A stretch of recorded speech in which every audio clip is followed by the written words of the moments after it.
So welcome to INVESTyR Live, and we are lucky to be joined today by, well, first Phil Pogge's back in action, being out of town, and we are lucky to be joined by Lou Abramowski, and Lou has done a number of crowdfunding campaigns, and we're going to chat today about crowdfunding. Welcome, Lou. Thanks. I'm the lucky one, guys. Yeah, well, we appreciate it's good to be here. It's better than just Phil and I talking. That gets old really fast. So let's just get started. Do you want to give us some of your personal background, and then we can kind of get into the crowdfunding, because a lot of your personal background and your personal interests around marketing is really tied into crowdfunding. Sure. So I like to kind of describe myself as a marketer, kind of born and bred, but I'm really a recovering web developer. So I started my career doing web development, and over the course of my career, some kind of cool things happened in the web, like Facebook got created. Right. And I've pretty much since day one been a gigantic, unapologetic Facebook zealot, to the point where I signed up on the day that it was available at the University of Minnesota. And I've done all kinds of crazy things, just trying to push the envelope a little bit in what was possible, as I've watched the blog and watched the announcements, so that goes from just being able to write some status updates and get more likes than other What were people. you using Facebook for in college, Lou? let's cut to the chase here, man. This was when it was still .edu only, huh? Yeah, that's after hours. So we'll do INVESTyR Live again tonight at 10 o'clock when we can put a couple beers in the loop. Yeah, that's what it'll take. So really what I did, I think that was probably the most exciting early thing was as Facebook pages became available, my girlfriend is a children's entertainer, and one night we were talking, and I suggested that she needs to have a Facebook page related to her entertainment business. Right. And she responded by saying she had a MySpace page, and that was fine. And I said, MySpace, wow. Yeah, I said, no, you don't get it. And eventually convinced her that we all set it up. And what was really interesting is a month later, without having done anything to it, she had close to 1,000 fans on her Facebook page. Oh, wow. So it was clear that there was already interest kind of in the ethos of Facebook for Twig the Fairy, which is my girlfriend's entertainment company. And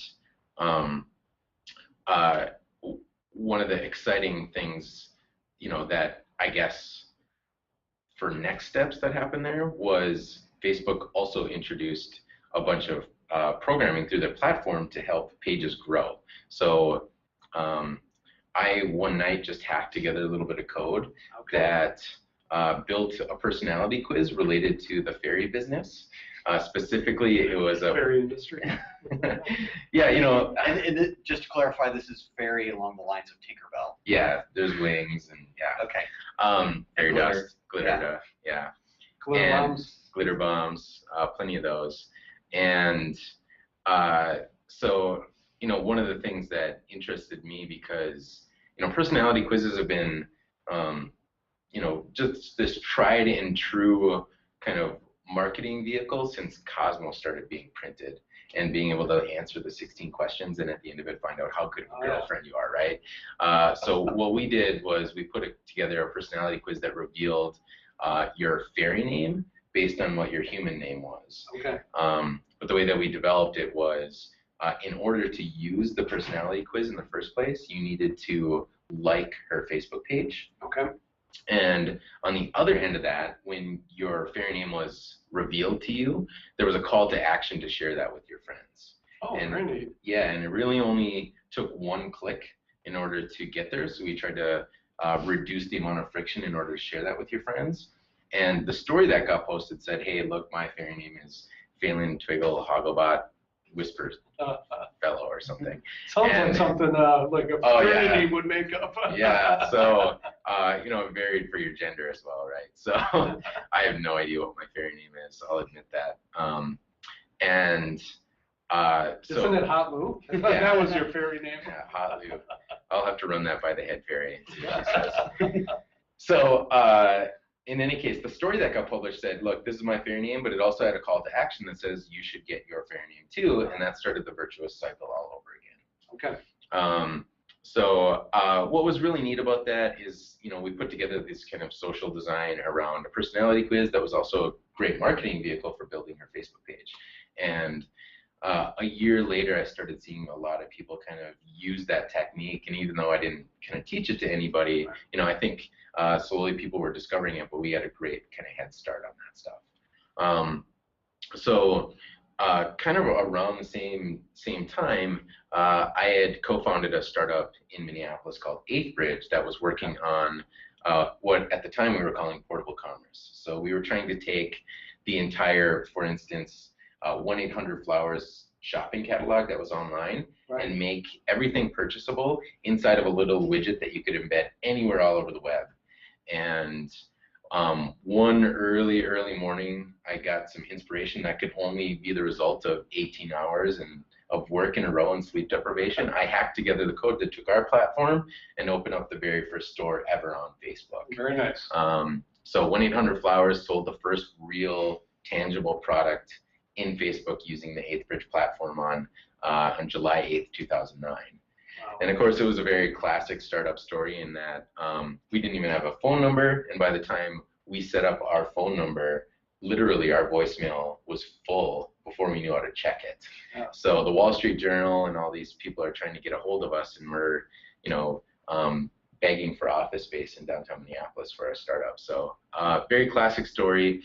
We won some entrepreneurship awards for what we had done there. And then we continued to push the envelope in Facebook and social shopping, raised a fair amount of capital over a couple different rounds. And my role there was just to take a bunch of different approaches to blending in social design into commerce and bring that to some tier 1 retailers. And we did it for some exciting companies like Delta Airlines, like I mentioned, 1-800-Flowers, Ticketmaster, Coach, Oscar de la Renta. And, if they're in the Internet Retailer 1000, they were somebody that we were probably talking to, either formally or informally. Very nice. So who's that guy in your Facebook profile page? My cover? Yeah, who's that? It's my buddy Zuck. Oh, Zuck. Gotcha. Yeah. With all, Actually, you just texted I've always wondered why. I silenced my phone. He's got like these beady red eyes. Couldn't you Instagram that out? I took that photo actually on my Palm Pre. Palm Pre. And when I pulled out the phone asking for a picture, he looked at me and goes, "A Palm Pre? Really?" You're the guy setting stores up on my Facebook? Exactly. So it was pretty funny. So he got to razz me pretty good. I should have said something about the Winklevoss twins at that point, but it was too soon. So here's your chance. Yeah, Zuck, if you're out there watching. So in any case,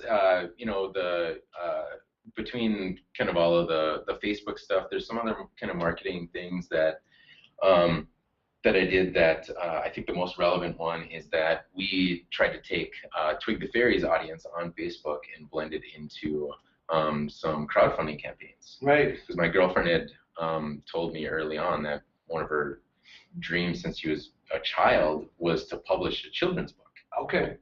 And Kickstarter, of course, at the time was becoming very, very popular.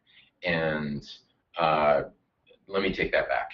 Kickstarter was just getting started. Getting known, yeah. I think they started in 2008, late 2008. Yeah, and there was a handful of projects, but none of them were like blasting off into the public domain, right, where people were just understanding the term Kickstarter. Right. And at the time, I just liked the concept that Kickstarter was popularizing. So we did a crowdfunding campaign directly inside of Facebook where everything that Kickstarter does, we just did it manually through donations that we were taking through PayPal. Okay. I was just going to say then, we put together all of the different types of rewards for different levels of contribution. Okay. We put the timeline on, and then just on a daily basis through Facebook, we were broadcasting our progress towards the goal in order to self-publish this children's book. Okay, so let's just take a step back for our audience so they can keep track. all of your crowdfunding experiences around Twig the Fairy, Right. children's entertainer, Yeah. and you've done 3 campaigns? 3 campaigns, once a year since, 2009? Okay. 2010, 2010.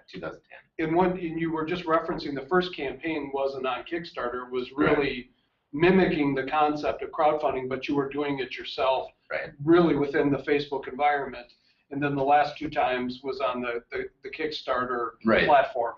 Yeah, so as I think about that history, from 2010 to 2011, what had happened was this crowdfunding concept, as well as Kickstarter itself, was becoming a little bit more recognizable outside of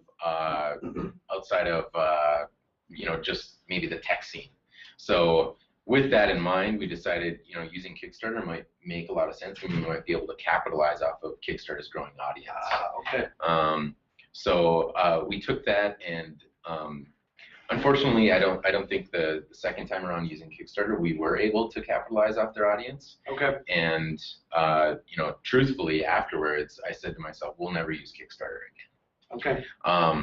However, when 2012 came along, roll forward 1 year. And a couple things had happened. One, Kickstarter had gigantic successes, and now it was a verb that people were using on the street. People were using Kickstarter. Much more mainstream. Yeah, they were even, I remember that, was it the last about 18 months ago, they were starting to even, like on the evening local news, Kickstarter campaigns were getting mentioned. Yeah, I think the first really big one was Pebble, right? The watch. Like just shy of 11 million or 10 million. Yeah, so just gigantic, right? And a handful of other ones that, particularly in the product design category, were just exploding. Right. So with that data point, plus the fact that we partnered with an agency that wanted to raise the production value of our Kickstarter video, along with a bunch of the copy that we were writing, the ambitions that we had for the next book were much higher. We decided to go with Kickstarter again, with the hopes that again we would try to capitalize off of their audience. So punchline on that? Punchline, I'd say that it didn't work again. And there's a couple of factors that go into that. But one, well, first of all, this is how let's just frame up for your audience. Your campaign was successful. It was very successful. Yeah. But when we're talking about would you do it again, or did you have an A or nay experience? It was an A experience, and especially you're a tough project owner for the world of Kickstarter, because you have a lot of technical expertise, and you understand how you could essentially go do this on your own within a Facebook environment or elsewhere. So just to frame that up. So given my tech background. Right. So and marketing. Right. So I would say that just in terms of success and failure, the first year we set out to raise $10,000, and we ended up raising somewhere in the neighborhood of like 16 or 17.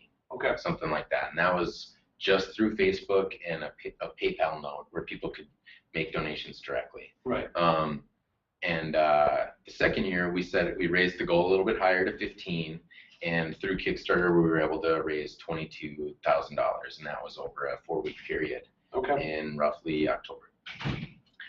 Last year, even greater success. We set out to raise $15,000 again. We set that bar very low, knowing that we were going to hit that number, and really that was the threshold that we needed. But we were very confident that we were going to hit that number again. And in fact, we blew it out of the water this time, and we raised roughly, I think, $34,000. And that was directly on Kickstarter, and some other people who had previously donated also recognized that the Kickstarter fee was very high, and later, after the campaign was over, asked if they could pledge some of the higher amounts, just personally. So, that was almost like a little bit of a blend between using Kickstarter and then after the fact, some people coming along and making pledges. So we hear a lot of stories of people getting some good offline action, and that's actually what happened to us when I did an Indiegogo campaign for a medical products company. But you had that experience as well, where you got a lot of the offline benefits, even during and after the campaign, of just that overall visibility and some other things that came over the transom. Yeah, so when we talk about success and failure, obviously, we consider all of the campaigns very, very successful. But in terms of the objective of using Kickstarter's audience to try to boost our contributions to our campaign, the threshold is really you try to get 5% of your entire campaign donated via Kickstarter referrals. And what we found over the last 2 campaigns is that number really never got above 3 or 4%. Wow. So, I think that there are a lot of people who get much different results. Right. And we can talk about that in a little bit. But, for us, because of the technical and marketing background that I have, in addition to the large platform that we can already communicate to, because there are 250,000 plus fans on Facebook for Twig the Fairy, plus an email list and a mailing list and things like that. We have some advantages that I think some other people that are getting into the crowdfunding space don't have. Right. But because we've had those advantages, we're not really entirely clear whether we're going to use Kickstarter again in the future. Right. And I'll also add that our campaign, and maybe it's easy to discount it and say, well, that was your campaign, and you still probably made a bunch of donations through Kickstarter. But we had a gigantic advantage being on Kickstarter in that we were generating enough traffic that every single day our campaign was live, which I think was around 22 or 23 days total, we were on the front page for Minneapolis. So every person that visited Kickstarter.com within a certain radius of Minneapolis was seeing Twig the Fairy's campaign as the #1 campaign for Minneapolis on the homepage every single day of our campaign. So despite that, we still had a very, very low referral rate for Kickstarter-driven contributions. So do you think there was a conversion drop off of people that actually came to Kickstarter organically on their own, saw your campaign, clicked into it, but then there wasn't a huge conversion? I'll also say that our average contribution was $75 across the entire campaign. Okay. And the contributions that were Kickstarter related were also lower. So those were 40% or $40 on average. Wow, that's a huge. So it was a pretty big difference big delta for the Kickstarter versus the campaign stuff that we drove there. Yeah. Well, this is really good conversation because a lot of people, especially with the headlines and the big campaigns, always say Kickstarter, no-brainer, and so forth. But this is a really good perspective because running a campaign on Kickstarter or any platform isn't necessarily a no-brainer. It's, what would work best for you. So I'm sorry to interrupt. Yeah, well, no, I think this is great. Thanks again for your time. One of the things that I have a question for is you mentioned some of the routes that you had for driving people with your Facebook pages and even having mailing lists and email lists. Can you talk a bit more about your actions to drive people there? Because so much of the success with a campaign is the traffic that you're driving there. Yeah, absolutely. So let me start with the channels that Twig the Fairy has. So today, Twig's Facebook audience is around 265,000 likes on Facebook. Which is not inconsequential. No, not at all. And in fact, on a weekly basis, when the content that we're pushing out is resonating with people, we can reach an audience of about 1 million people over a 7-day window. So that's not inconsequential by any means. But I will say that is a product of 4.5 years of efforts, right? So in some ways, you can say that we were marketing for our crowdfunding campaign for 4.5 years, right? Up until the point that we knew that we could broadcast to them. So that's Facebook. Twitter is around 15,000 followers, which added almost no value to our Kickstarter campaign. And I find, well, I've heard similar results for people that are in retail or smaller retail, that the only way to really drive results on Twitter is if your retail business is something that is more has a time constraint associated with it, where like Woot made their business off of Twitter because when the stuff came live, it was very time sensitive, and to broadcast that stuff through Twitter. Want to pay attention. Exactly. Yeah, it seems like there's a lot of noise lately on Twitter. But that's a whole nother conversation. Yeah, I could talk for an hour why Yeah. I think Twitter is a waste of time marketing, but I think there are people doing it right, and I just think that hour for hour your effort in Facebook is going to probably pay more dividends. Okay. But that's because I'm a unapologetic Facebook zealot, right? We talked about that. So then Gotta be with Zuck on your page. I know. We've got, we also have an email list that at the time I think was around 3,500 subscribers. And when we were shooting out emails there, I think our open rate was in the neighborhood of 72% or something like that. And that was, Wow. I'll get to the scheduling in a second. But I think the most meaningful and surprising thing that I tell people about the campaign that we put together is that we had a mailing list of about 1,500 people, not email, a direct mail where we shipped out postcards to people, and we did this twice to the exact same list. And it was this was kind of going in the realm of blasphemy for a digital marketer. I know. But you cut down some trees and mailed out pieces of paper. I know. So it's interesting because I think when you read VentureBeat and Mashable and TechCrunch, there are all these like exciting channels around Facebook and Twitter and Pinterest, and people are just doing great. And I think sometimes it can get lost in the fog that email is still super, super powerful, and direct mail is even more powerful when somebody's only ever used to reaching you digitally. Right. All of a sudden, when you get a postcard in the mail that says, "Hey, I just want you to know I'm working on this thing, and here's a free, nice little fairy postcard that you can hang on your fridge for the next 6 months or something." Twig is real. She doesn't just live online. Yeah, exactly. I actually just read that when I think WooForms started. Oh, sure. Every person that signed up for their service at the beginning, they wrote them a handwritten note card, and it was from the Y Combinator blog talking about how at the beginning scaling stuff, you want to try to do the like high touch stuff as long as you can, and those and I think like handwritten postcards are. And I will say that the Twig postcard that we sent out wasn't handwritten, but we did handwrite it, scan it, and then print it to make it look handwritten. Okay. Nice. So, and it was very obviously printed, but it was handwritten for a reason, to make it feel more personal. So, in terms of fairy standards. Fairy standards, the mission of Twig the Fairy is to spread fairy magic as far and wide as possible, right? And I think that postcard, more than making money through our Kickstarter campaign, actually achieved, a lot of smiling faces. And I'll tell you, it was very confusing to us at first because the postcard arrived in the middle of our Kickstarter campaign. And if you're familiar with the typical way a Kickstarter or crowdfunding campaign works, is the graph looks like it's jumping up at the beginning, it plateaus in the middle, and then jumps up at the end.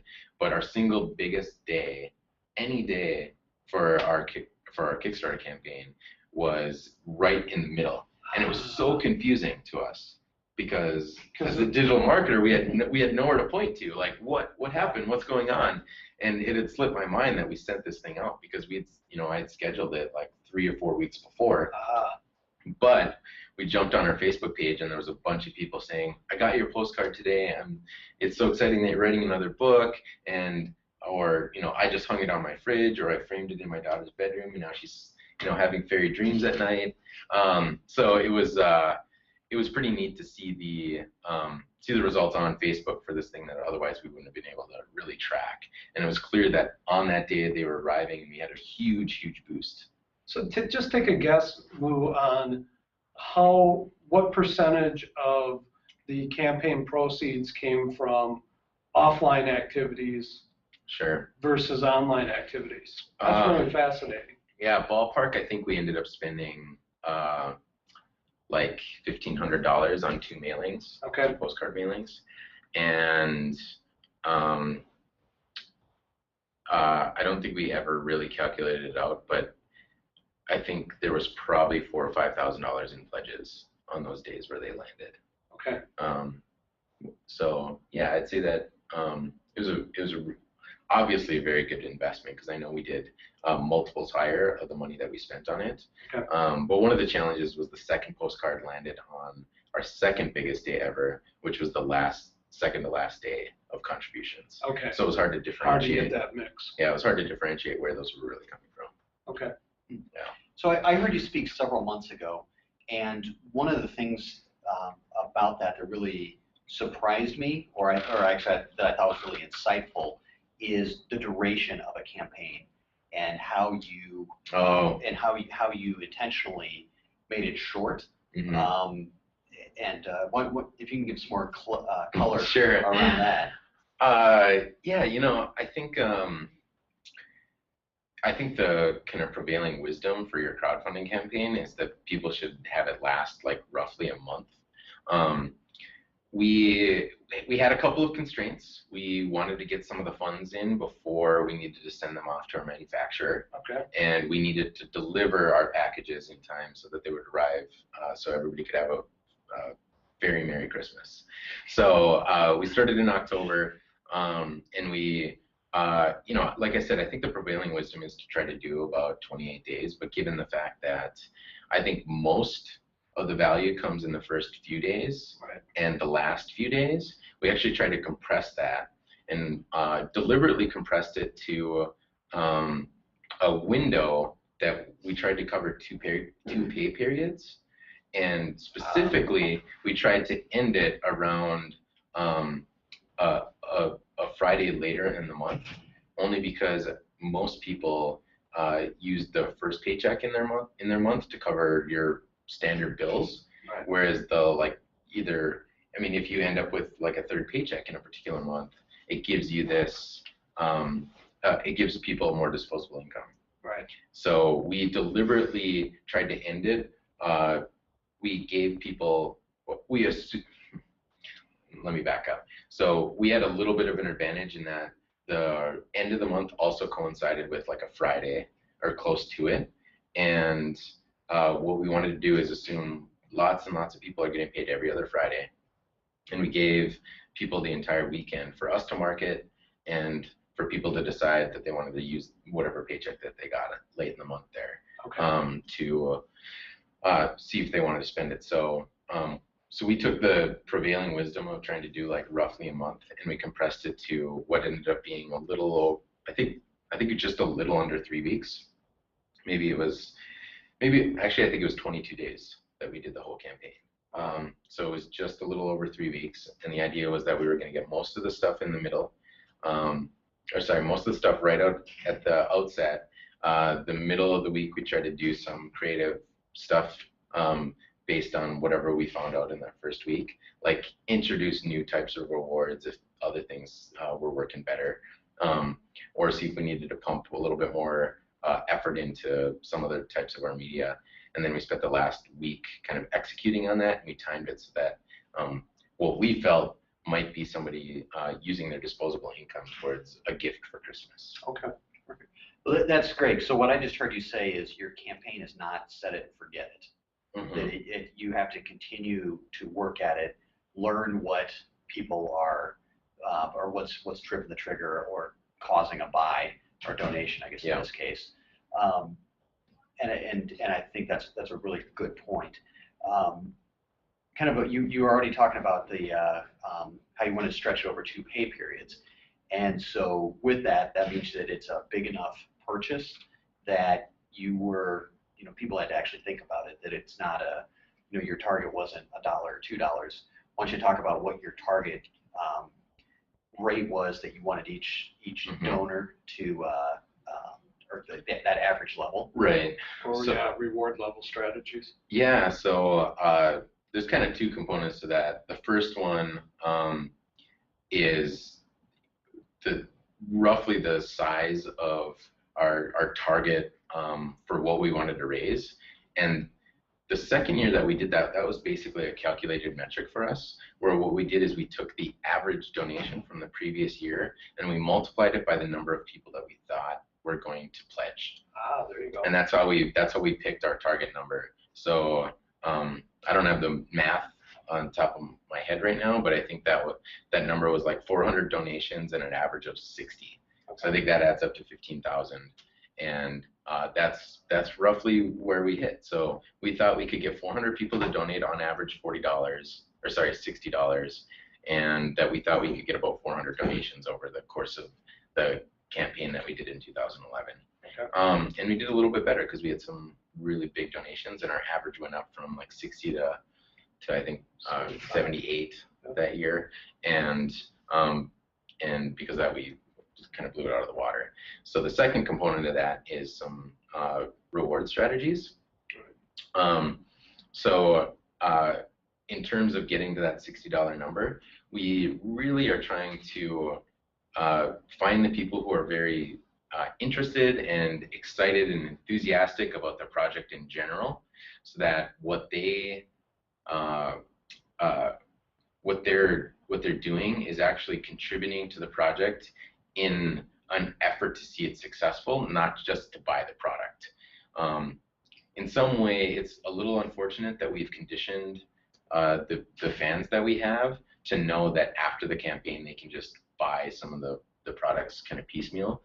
But so what we've done in the last few years is we've actually, because we are really setting out to reach the people who are pledging to make this project a success, is, you know, the book retails at $20 today, but in order to get the book you actually needed to pledge at the $50 level, and you didn't just get the book there. So there were some other things that you got, like a thank you card up to $10, a calendar, or you got your option of a calendar, a coloring book, or I think a set of magnets if you pledged at the $25 level. And then if you got the $50 level, you got your choice plus the book. And the idea there was that this campaign was around the book, and we wanted people to be pledging to receive the book. Okay. And that drives up that average value by trying to get the people to kind of jump up. And that's what we found. You know, there are people that wait to buy the book until after the fact, and that's, you know, we're totally excited and thankful, and you know, love to be able to ship those books out to people. But the people we know that are pledging to the campaign are really in the spirit of trying to make this project a success. Very nice. Outstanding. Well, go ahead. Another question, to kind of jumping around and changing topics a little bit. We talked just a second ago about how you are kind of iterating throughout the campaign to continue to learn. Can you talk a little bit about some of the things you hope to learn from this in terms of who your customers are?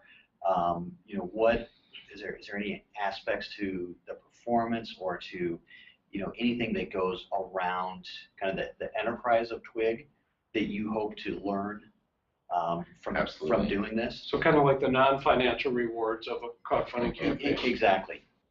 Yeah, that's a really good question, and I don't have a great answer. We'll accept good. Okay, I'm gonna shoot for good. If I fall a little short, you guys hold me accountable. We'll just ask the question another way. Yeah. So to begin, I don't think we ever really set out any sort of goal to better understand what our audience and our fans were really looking for. More blasphemy from the marketing guys. Yeah, our goal was, we had an objective to get the project done. Right. And you know, all the efforts around that were ensuring success around that objective. That said, I think the most valuable information that we got out of this was by making a lot of different types of rewards available that were very, very different. So as an example, there's a fairly famous internet personality named Zay Frank, and he did a Kickstarter campaign where he was setting out to raise $100,000 and ultimately did about 175, I think, to do a web show that he was going to do 3 times a week. And he had some very interesting, easy to deliver types of products, and that were not as tangible, but had kind of sentimental value. So as an example, one of his reward levels was he was going to whisper into a jar, close the jar, and then send you the secret. So we tried the same thing, hoping maybe there was some sentimental value behind that, and it turned out nobody was interested in it. Okay. So we did put together a handful of things like that that we thought people might really be interested in, to see what the interest level was, and we just put a little bit higher price tag on it to see what the barrier was, and I think we did switch it at some point. And then on that note, one of the other things that we tried was we did a fairy name certificate. So at this point, people have been getting their fairy names for free off of the Facebook page, right. And that's exciting. People love that, but they've not had any sort of fairy name like official signed document from Twig the Fairy. Because that's important. Yeah. So that was one of the reward levels. You got a fairy name certificate signed and authorized by Twig the Fairy herself, where she wrote out the fairy names for the human, little and small, and shipped those out, and those were very popular. And in fact, some of them, we even offered the opportunity for some people to get a goblin name instead of a fairy name. Oh. Just to mix it up a little bit. I might want one of those. We'll work on that. So let me. That answer was good. It passed. since we're keeping score. Yeah, live grading. Let me ask this question in another way, just because you're in a very unique position to be able to answer it. Mm-hmm. When you looked at the knowledge that you had gained in the first kind of DIY campaign to your second Kickstarter campaign to the third Kickstarter campaign. Gotcha. Each of those times you had different objectives and things that you wanted to learn and iterate from. Mm-hmm. Can you talk about that transition a little bit and kind of see if you can have your answer dovetail into what did you want to learn from a kind of non-financial perspective? Gotcha. So one of the questions that I got all the time when I was with 8th Bridge was, do people really buy stuff on Facebook? And I think the answer to that is yes. People buy stuff on Facebook all the time. It surprised us that people would put their credit card number into a banner ad on a site that they didn't trust, but people do it, and it's crazy. I'd never do it. But the reality is that Facebook is a very, very good environment to sell stuff. And, no matter what the naysayers say in whatever blog that, Facebook commerce is dead and all that, the reality is that Facebook is a terrific channel to sell stuff. And we didn't know that when we set out in 2010 to do the do-it-yourself crowdfunding campaign, but we found our answer, in a big way. Following year, the same thing. We wanted to check that out, but I will say that by that time we had a fairly large audience on Twitter as well, and found out that Twitter was not driving sales at all. Wow. And I put an automated tweet schedule out that was tweeting every 90 minutes about the Kickstarter campaign in 200 different ways, saying that there was a Kickstarter campaign, linking to it. And I think between the last 2 years, having raised $57,000 in those two campaigns, I'll bet that all of the Twitter contributions don't even add up to $50 or $500. Wow. So, wow. That's not to say that it wouldn't work for other people. Right. But I haven't unlocked that code yet. Okay. So set it and forget We it. even have access to fairy dust. So Yeah. that's Yeah, hard to argue with that. I see fairy dust in your tweet stream future. Yeah. So, that was one of the things, try to unlock the code for Twitter and set it, forget it is definitely not the answer there. An email integration too was something that we're very interested into seeing how a campaign like that might help out, and it turned out it helped out a great deal. Mm-hmm. I will say that writing an email that's successful has a much higher level of effort associated with it than Facebook posts. I mean, it's more than 3 sentences. Hey, we're having a Kickstarter campaign. Yeah, I come buy from us. Come donate. Yep, and I tried that, and that is not very successful at all. Huh. Yeah. Shocked. Yeah. Okay. So I'm used to my Facebook world where I can, between 2 meetings, write 1 line of copy, put an image and a link up there, and 90,000 people click on it. That doesn't happen with email. It needs to be a little bit more strategic, needs a little bit more level of effort in the words, the timing, and a bunch of stuff. We still did something because, got the platform to be able to do it. But in terms of hour for hour effort, it was not paying the dividends that Facebook was for us. We'll continue to do it in the future because that is an audience that we can capitalize off of. And then the biggest thing this year was that we wanted to try a postcard. We knew it was a little bit of an investment, and it cost us $800 or something to ship the first one out. And given the results of that, we were blown away. We decided that second and we needed to that second because we got it out and planned and designed all in about like 30 minutes in order to get the deadline to get it out in time before the end of the campaign. Wow. Yeah, so we had like 30 minutes. When you talk about 3 sentences and getting everything together, we got it in like 2 minutes before our printer needed it to get it all shipped out so that it would arrive on the second to last day, which was a Saturday of our campaign. So, all in all, I'd say that year after year, we're getting a little bit more strategic in terms of the actual checklist that we put together of the stuff that we're going to do. Right. So in fact, this is hilarious. I should have brought this up before, but the first Kickstarter campaign that we launched, I didn't even tell my girlfriend. So you had a campaign and she didn't even know it. Yeah, we launched in August, I think. And that night I came home and I was like, baby, we need to book by December. Your dream's about to come true. I know, congratulations. So, that was definitely winging it. We got a little bit more professional the next year because we had to write all the copy and have everything together for Kickstarter and do a video in order to get approved. But again, the video was literally me having a handheld. I wrote down a script on a napkin and I was giving her cues from it, and then we just overlaid some music and we shot the whole video in about 45 seconds after I wrote the script in about 2.5 minutes. Nice. This time around, like we were working with a full team of people. It took us a month to get our script ready to go.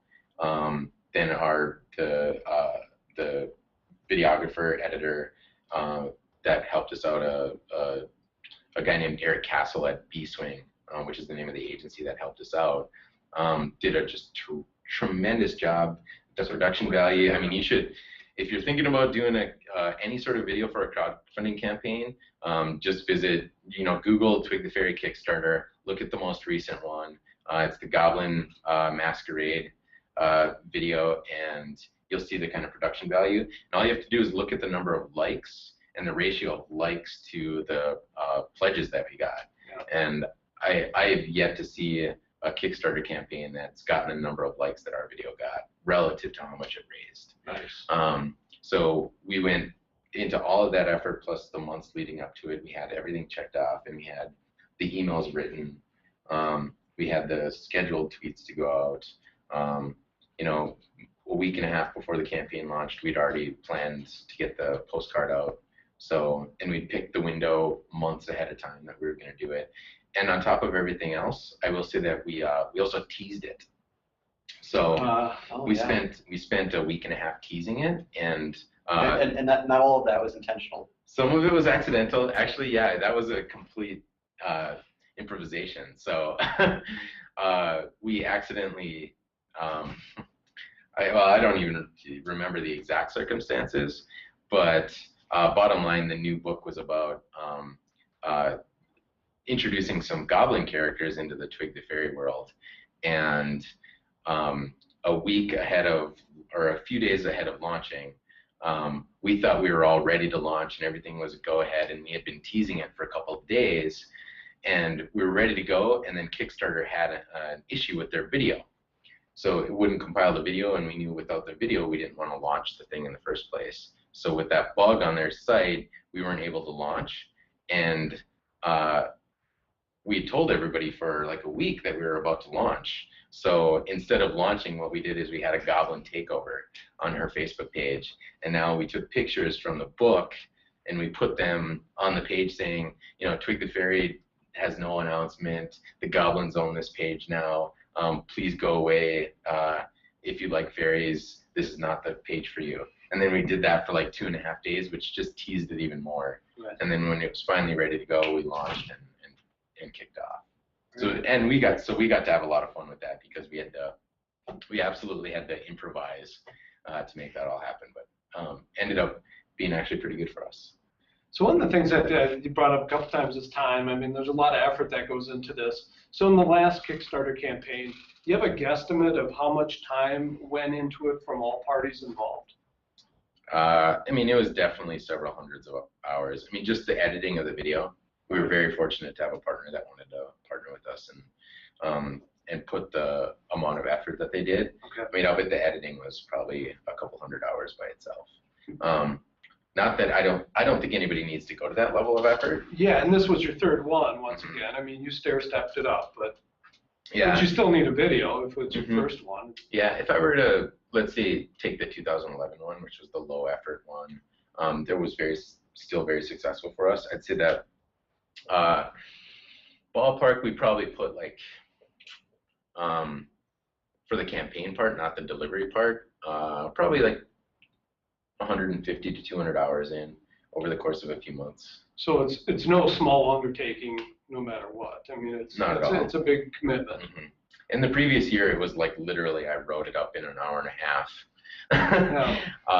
and got it up on the site, and then we spent a few minutes a day for about a month and a half doing all of the marketing. So that was very low level effort. Right. And then, but as our objectives kind of raise, so does the level of effort that we want to try to get the message out. So a lot of people have this misconception that crowdfunding is cheap and easy, puts up on a website, the crowd magically shows up. Took a lot of time. Do you care to share with us kind of like some of the costs involved with any one of the campaigns? I heard you mention, I thought $1,500 for the postcards and stuff like that, but yeah, it's not really free. Yeah. Especially on the upfront, you got to pay the Kickstarter fees or Indiegogo fees. That's one thing, but there's some upfront costs, especially if you're doing a really good video. Yeah, absolutely. And if my recommendation for finding somebody to do video is definitely, find somebody with a little bit of effort or a little bit of skill that's willing to volunteer to help you. Right. And maybe sometimes that is a full service agency that just wants to partner to, especially in Minneapolis, what I found is that if you are interesting enough, there are tons of agencies in town that are interested in helping out their portfolio, especially like a smaller one that does a little bit of work just trying to get their name out there. So don't be afraid to pick up the phone and just ask, pitch your idea. If it's interesting enough, people will get involved. I don't think that's going to work for everyone in every project, but at the same token, maybe you've got a cousin who's going to an art school and has a video camera, right? So that said, in terms of cost, we didn't really set out with a budget in mind. I'd say that, we only wanted to spend a couple $1,000s, maybe, out of the whole deal. But as the project was growing and becoming more successful, we knew that we could test a few things out and throw a few $100s at a different idea to see if we can boost things. So, we knew right away we were going to spend about $1,000 on postcards. We knew right away that, a MailChimp account for a few thousand emails was going to cost us $50 that month. We knew that we were going to test out some pay-per-click ads in Google and some ads on Facebook. Okay. So, all told, I was hoping to spend probably less than $2,000 on all that stuff. And that $15,000 that we were aiming for was going to try to include part of that cost. Right. Obviously as things worked out, we started doing things like promoting a post on Facebook to get it more reach, targeting specific age groups or people who had bought from Twig the Fairy before on Facebook using what's called their custom audience tool. So you can just, for your information, you can upload every email address that you have into an audience that you create and target only those people on Facebook. So we tried that. Retargeting people is still a very, very effective way to do that kind of stuff. And so we did that through, we've got a Shopify site that has store.twigthefairy.com. So we took every email address from somebody that's ever ordered from us before. We sent out an email first, and then we started targeting them using Facebook. So you actually know something about Facebook. Yeah, I do. It's not just an unhealthy obsession. It's evolved from the college nights. Yeah. So a punchline for our audience, entrepreneurs, people thinking about a crowdfunding campaign, you really need to be prepared to spend a few $100s and maybe a couple $1,000 to seriously pull off a crowdfunding campaign. Yeah, absolutely. Would that be fair? Yeah, particularly if you're just coming out of nowhere, right? If you don't have an existing audience to market to, the only way you're going to be successful is, I put it kind of in 3 categories. One, you need to literally count up every single person that you think is going to donate, multiply that by the number that you think you're going to get from them. I'd recommend $60 because that's what Kickstarter advertises as its average contribution level. 2, you need to have like the most innovative product that you can imagine in a particular product. Right. So you need to really let your product do the marketing for you, which in my mind is the best marketing any company ever has, is just a great product. Or 3, you just need to pound the pavement and find a way to get a lot of effort and spread the word. And I'll say that digital marketing is all great, but a lot of the success that I've heard about in some of these campaigns, and we've had personally, is to do some of the traditional things. So as an example, direct mail is a great one. Twig the Fairy also has carts and booths at Renaissance festivals. Okay. We're pitching it there every single day, and 500 to 1,000 people come through every day. Tell them about it. And then one of the things that we didn't try, but we've heard a lot of success around, is people partnering with venues of some kind and throwing a party. Okay. So when you talk about an investment, what you might say is you're going to rent out a back room in a bar and say, all right, we've got an open bar for 30 minutes, and I'm gonna pitch to a room full of people and spread the word in the right audience for the people that you think are going to pledge, and get people in a room for a half hour, and then close the bar and partner with a bar or a hotel venue or something like that to throw a little party about the launch of your event. Okay. And sometimes you can do that for free. If somebody's excited enough about your idea and they're not booked on that night, you might be able to get them to put a bar in the room, and you might be able to talk to them. Excellent. Especially if it's good cost. Well, we had several questions come in, and I just wanted to get the best one on the table here. So Brooke asks if Twig the Fairy knows the Tooth Fairy, because I just lost my tooth today, and could you ask her to put in a good word so I get $5? $5? And a bunch of stars. Really? Hashtag fairy dust. Do people get $5 for their teeth? Well, I think she's calling a favor here is what my guess is. We're just barely coming out of a recession. I'll do what I can. No promises. Does Twig know Tooth the Fairy? Oh, they're all friends. They're all friends. It's probably a fairy union. Yeah. Excellent. Well, thank you very much, Lou, for taking the time Thanks today. for giving me the chance to wax poetic about Facebook and Kickstarter. So once again, thank you, everybody. Lou Abramowski, he can be found on Twitter @HotLou, and that is what he's known for is Hot Lou. Yeah. So that's another good story too. But Facebook.com/HotLou or hotlou.com if you need to get in touch with me. Yeah. And Charlie Munger here. I have nothing to add. Nothing to add. And for Phil Pogge, Patrick Donahue, thank you for everybody for joining us today for INVESTyR Live and our session on crowdfunding. We'll see you next time.